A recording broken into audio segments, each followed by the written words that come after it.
And sort of final speaker for this session before we have a Q&A where you'll be able to ask some of the burning questions that you're perhaps sitting with is Marie Elias. And Marie does the important work of bringing together all different sectors to collaborate and support social change initiatives, and that's another challenging task. And Marie is going to be talking to us about how with all of this technological innovation where we kind of celebrate progress, which Greg was questioning a little, what happens to our humanity? What about us? Thank you so much. Thank you. My name is Marie Elias, and I'm actually known as the Chief Disruptor. And it's quite a bold title, which started from being a migrant to this country at 7 years of age when I couldn't speak English in a classroom in Hillsdale, which is sort of southeast Sydney. And I used to get in trouble a lot because I was a disruptor because I actually had a posse of interpreters. But you know, in those days, the teachers just didn't appreciate that I was actually quite ingenious because necessity is the mother of invention. And I hung out with the Italian chicks at the back of the class and they were my translators. Otherwise, I would have sat there not knowing anything. So I remember in my early years having to write a lot of lines saying I must not disrupt the class. And I actually thought I was extremely clever because I learnt to sticky tape 4 pins together and do 4 lines at a time. But sadly, no one saw my genius at all. In fact, they so didn't see my genius that they called my parents up in year 10 to say she will make a very fine hairdresser. And you should take her out now and forget about this study and everything. She has no aptitude for academia. And so, you know, I believe them. I'm like, yes, leave school in year 10 and become a hairdresser, man, I'll make shit tons of money.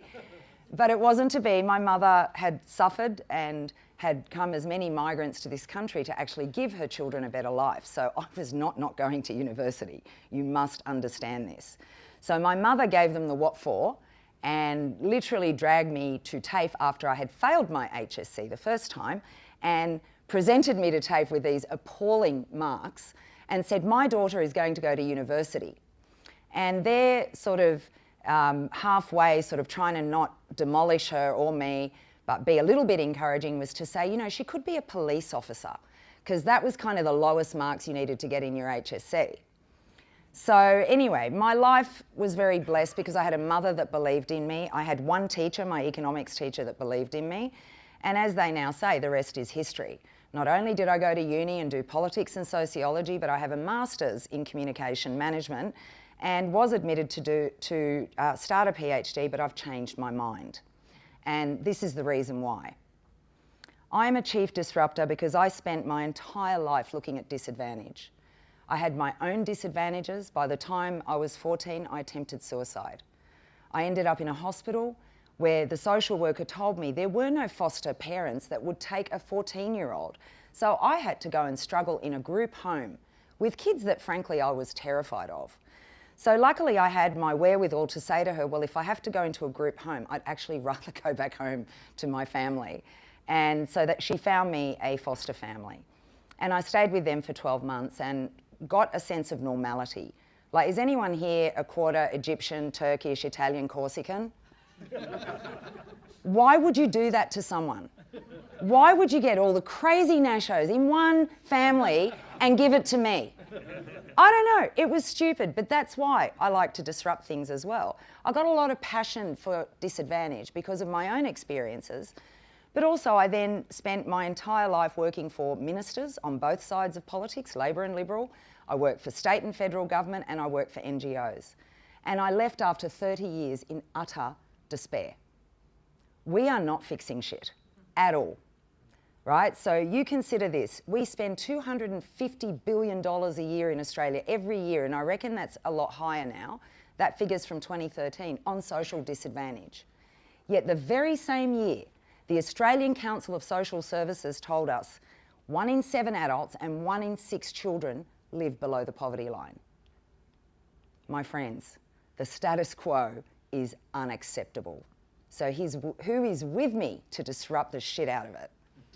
Right? We have to, because I'll tell you why. These lovely numbers on spreadsheets are people. People's lives are at stake while we dick around with our innovation labs. Sorry, but I have to say that. You know, I've got an idea. Maybe you take the people affected and bring them into the innovation lab. Oh my God, like really, do you think? No, let's just get designers and clever people and forget about the people who we're actually trying to solve the problem for. So I've got the shits with a lot of that, which now you start to understand why I really am the chief disruptor.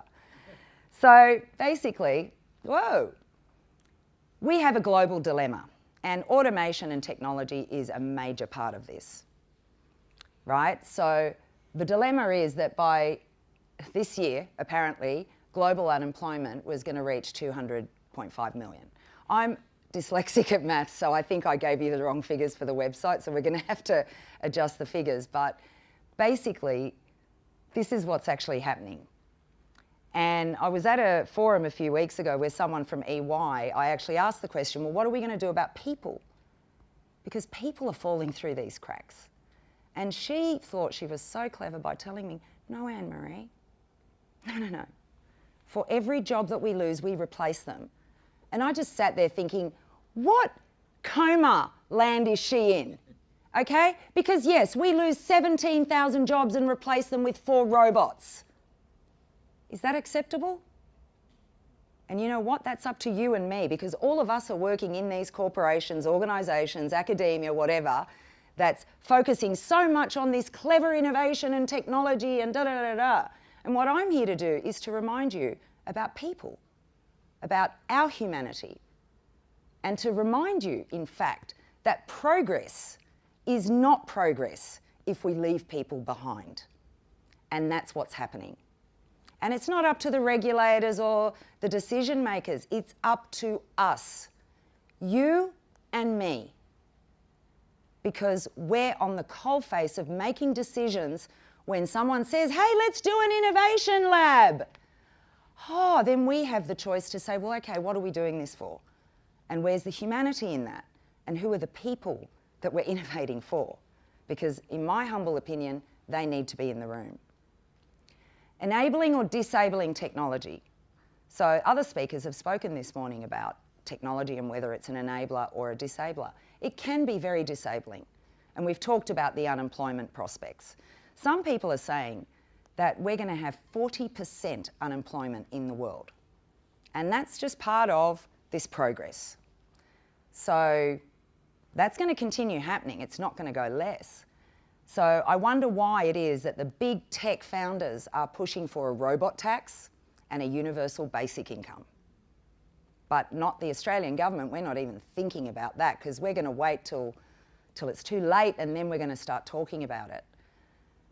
Vinnie's CEO sleep out. I'm sorry for everybody. I'm not trying to diss the Vinnie's CEO sleep out, but this year they really topped themselves, giving the executives that are sitting there who have no homeless people around them the VR experience of homelessness. I kid you not. We are losing our humanity when we do things like this, because I cannot believe that out of all those good people at Vinnie's and all those CEOs that are there, not one person said, this is crap. We can just walk out onto the street and meet homeless people. We don't need the VR experience. So again, it's up to us to call this stuff out. And that was a quote of mine in Smart Company. And I was called a hater, because I get called a hater a lot. Apparently I'm a Vinnie's hater. I'm such a mean person. But actually I'm not. Because where I draw the line and where I will point it out is where you lose your humanity and you forget about people. And I'm sorry, I'm going to get really emotional now, because these are not numbers on a spreadsheet. These are people's lives. And do you know what? I reckon some of the people in this room, if interest rates go up, if they have 3 family tragedies where people die on them and they lose their money or whatever, are a hair away from homelessness and from abject disadvantage. That's you and me.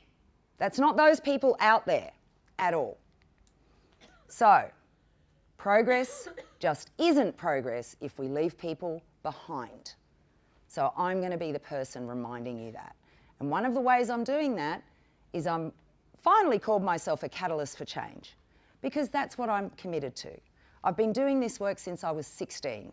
As soon as I got a voice, I sat on, I mean, it's really daggy, the Ethnic Communities Council Board as the youth vice chairperson. Most people at 16 were not really doing things like that, but I was, because I wasn't allowed out. You know, I wasn't allowed out, and couldn't really talk about what happened to me, but felt that I could help others and be that voice for others, because I've got a big voice. So I'm going to use it, and I'm going to use it for people who were like me, that were voiceless at some point in their life. So I'm hacking for humanity. This is enabling technology. This is technology that makes my heart sing and makes me feel so happy. This is correct use of virtual reality. So I was involved in New Horizons, a disability service that wanted to look at VR as an enabler for people with severe and profound disabilities. This is Kath. Kath is a cracker, right? She's another disruptor, 101%. She's non-verbal. She has cerebral palsy quadriplegia. But you know what? She tried the VR goggles for the first time, and all she could say is, "Where are the sharks? I want to go skydiving." And I'm thinking, holy shit, wow. And so she tried on these goggles, and what these goggles do is they allow you to go into a national park, right? So someone's filmed through VR all these amazing images of, you know, Kakadu and Ayers Rock and even the Great Barrier Reef. And that enables people like Kath, who are unable to fly to these places or even move around those parks, to have that experience by sitting in her wheelchair. And this was so exciting. But even New Horizons, which is a disability service, got really excited about doing an innovation lab around this. Let's get an innovation thing happening, Anne-Marie, where we've got a whole bunch of guys from Citibank who are willing to donate their time to help us design the crowdfunding campaign. So I'm like, freaking awesome. Saruya Vanka, anyone heard of him? Ex-Microsoft or current Microsoft, he's designed something called the Design Swarm. So I took this methodology to these guys and I said, okay, let's do it. So they got it all right. They had their workers there, they had Citigroup there. And then I said, well, where are the people with disabilities? And they said, oh, no, it's really hard. You know, they've got complex needs. And I'm like, yeah, okay, that's cool. So we work around them, because we're not designing a crowdfunding campaign for crowdfunding, because who cares? There's a million of them. We have to let everybody in this room remember why we're here. And we're here because of people like Kath and what it can do for her. And I tell you, it rocked the room. Kath and another guy came in, and like just the looks on their faces when they first had a look at this technology was just awe-inspiring. And what that did is that gave the right focus to the people designing the campaign. Campaign isn't about VR and how cool it is, because who cares? It's just another tool. But it's what VR has the potential of enabling that became, above all, top of mind. And that's the campaign that they designed. So you can have a look at it on Parallel Parks. What did I do last weekend? I hacked for homelessness. Of course I did. Because who in this room was not affected by the crap at Martin Place? Who was not affected, right? We are human beings. And I think what happened is that we were nicely walking past people tucked away in nice little corners that are homeless. Oh, hi, you're homeless. Hi, I can give you $1. And you're over there, that's lovely, but nicely separated, right? You're not, heaven forbid, congregating in the one area to make me feel like shit, because you're all together. And that's all that happened. And then it really went terrible, didn't it? You know, they're all drug addicts and they're all mental health cases and they've all got AVOs out on them. You know, I have a third theory on everything. Sorry, the academics, you'll probably kill me after this. But there's always going to be a third that are crap and shitty people that are there. And that's fine, that's life. But I reckon there's 2/3 of those people that were packing up in tents that were not any of those things. And that were that hair between you and me. And that's the reality. So for many years now, I immersed myself 4 years ago, I went to my first hackathon, saw all this stuff, never knew this parallel paradigm, right? I lived in government, NGO land, ministerial, and did my thing there. And then all of a sudden I met these people that were digital natives, technology people, awe-inspiring.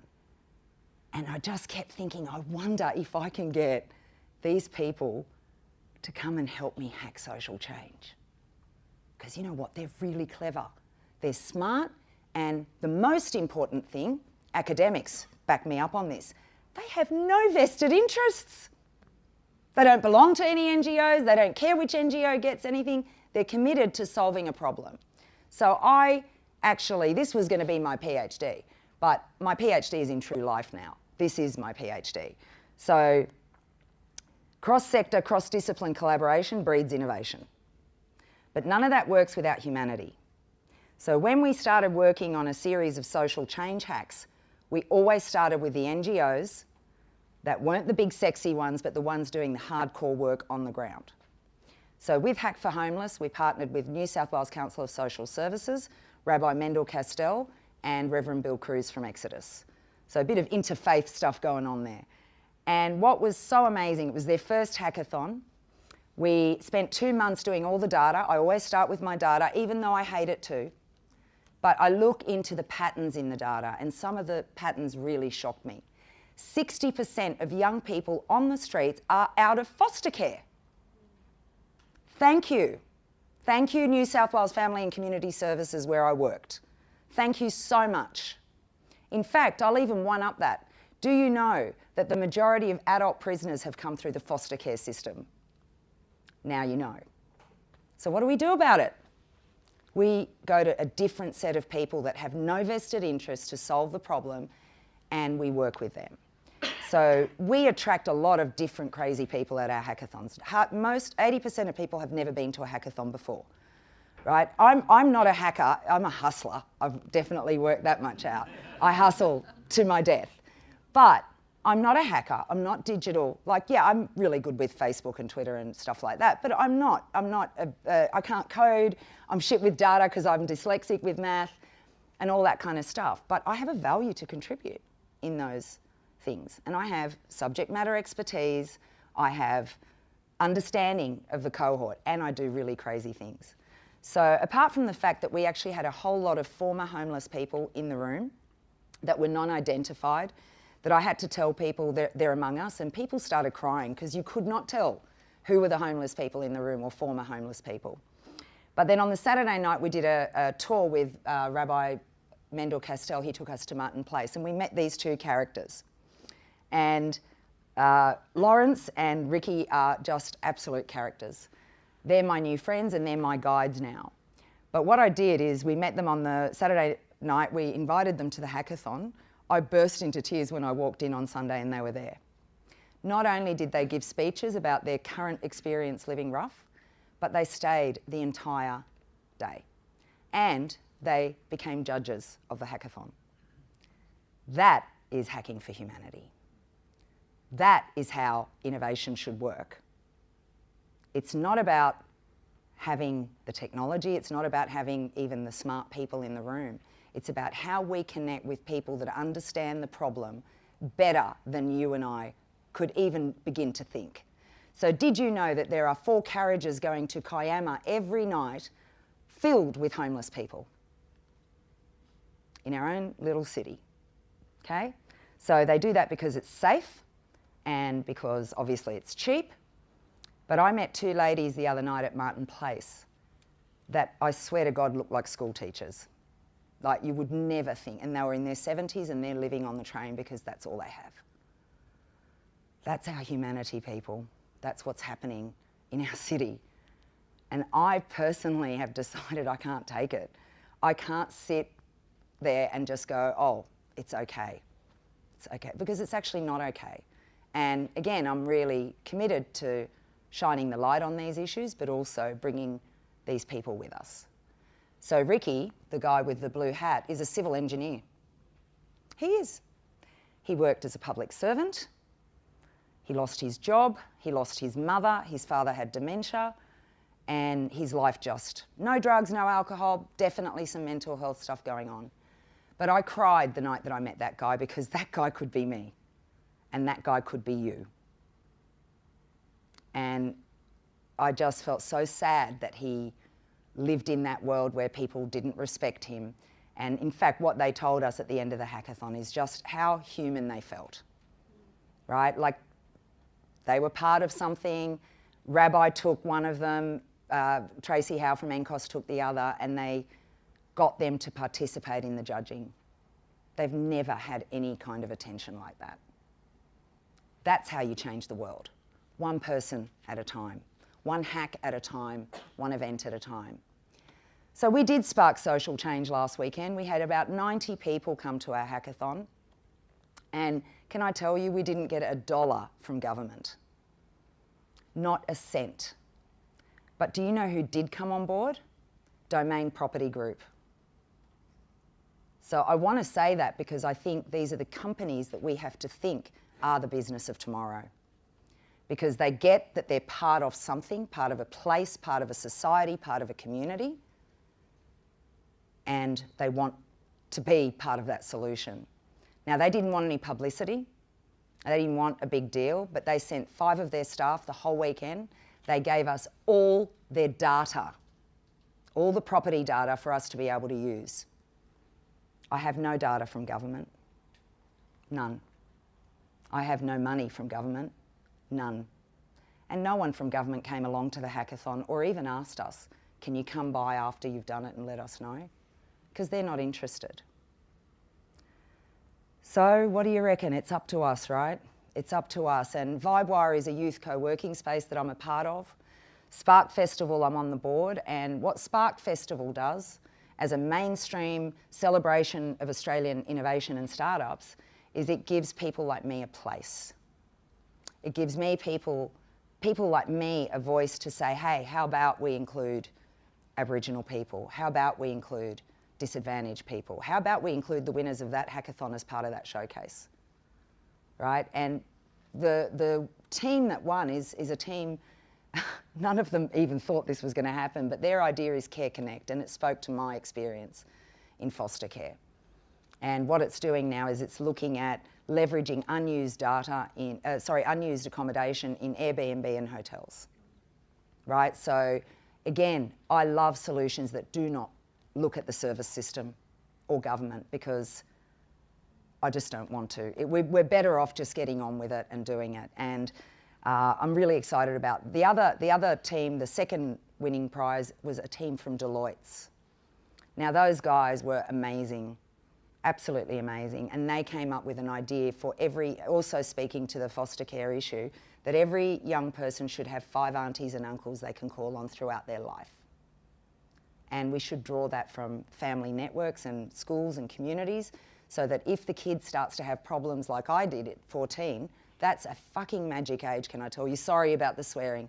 But it really is, like, a lot of stuff happens. A lot of attempted suicide happens at that age. I don't know what it is, hormones, stress, no capacity to solve problems at that age, because you just don't.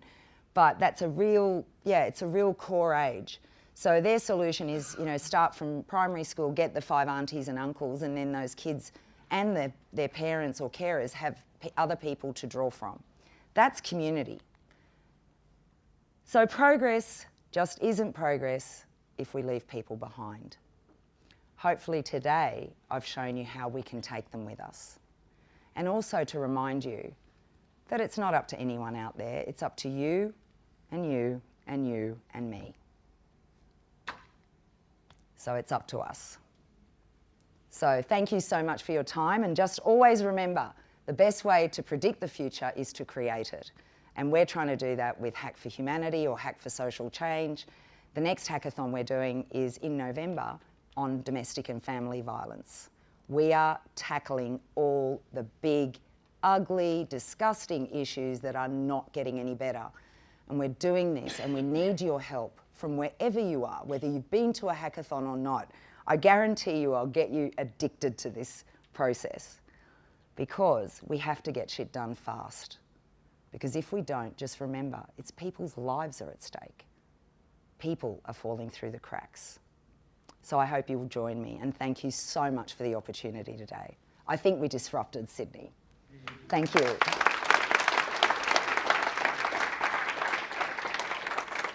Can I do a photo? Sure. I'm really shit at this. I'll end up looking like Where's Wally, just to let you know, right? No, nothing glamorous about me doing these photos, but I like to capture where I've been.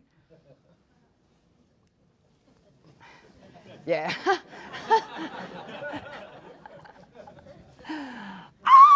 I can't see the people. I'll just do Okay. a pano. So